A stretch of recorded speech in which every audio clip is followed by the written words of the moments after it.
Film ini menceritakan tentang sekumpulan orang yang terjebak dalam sebuah permainan mematikan. Jadi begini ceritanya. 50 orang terjebak di dalam ruang sempit berukuran 10 meter persegi. Meskipun mereka bisa menemukan jalan keluar, tapi tak ada yang berani melarikan diri. Karena setiap orang berdiri di atas lingkaran merah, kalau ada yang keluar dari lingkarannya, sebuah disk di tengah ruangan akan mengeluarkan arus listrik yang sangat kuat. Itu akan menyetrum orang tersebut hingga tewas. Lalu ada kekuatan misterius yang menarik mayatnya ke dalam kegelapan. Ini adalah permainan bertahan hidup yang sangat brutal. Ada 50 anak panah di lantai masing-masing mengarah ke orang yang berbeda.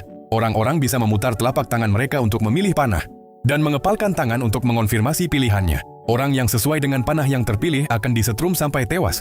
Setiap menit semua orang harus memberikan suara. Dan setiap orang hanya bisa melihat suara mereka sendiri. Orang dengan suara terbanyak akan disetrum. Dan jika tidak ada yang memilih, sistem akan membunuh seseorang secara acak. Awalnya mereka semua memilih orang yang sudah mati. Namun karena melanggar aturan, pikir mungkin ini bug dalam permainan. Namun di detik berikutnya orang lain malah disetrum secara acak. Sepertinya untuk bertahan hidup mereka harus melanjutkan permainan ini. Seorang pemuda menyarankan untuk memilih orang tua. Dengan alasan bahwa di dunia luar dan mereka akan mati terlebih dahulu. Jadi memilih mereka terasa lebih adil. Kata-katanya langsung memicu reaksi, ada yang setuju, dan ada pula yang menentangnya. Namun akhirnya, karena lebih banyak orang yang setuju dan satu persatu orang tua dipilih untuk mati. Selanjutnya mereka dihadapkan pada masalah baru. Setelah memilih orang yang berusia lebih dari 60 tahun, giliran seorang wanita berusia 50 tahun. Tiba-tiba semua orang menyadari bahwa setelah ini, giliran orang yang berusia 40-an dan kemudian 30-an, karena orang-orang yang berusia paruh baya adalah mayoritas. Mereka memutuskan untuk tidak melanjutkan cara pemilihan ini. Sebagai gantinya, di putaran berikutnya, mereka memilih untuk memilih pemuda yang mengusulkan ide tersebut.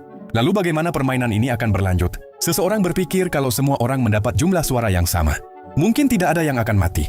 Jadi di putaran berikutnya, semua orang siap untuk memilih orang di sebelah kanan mereka.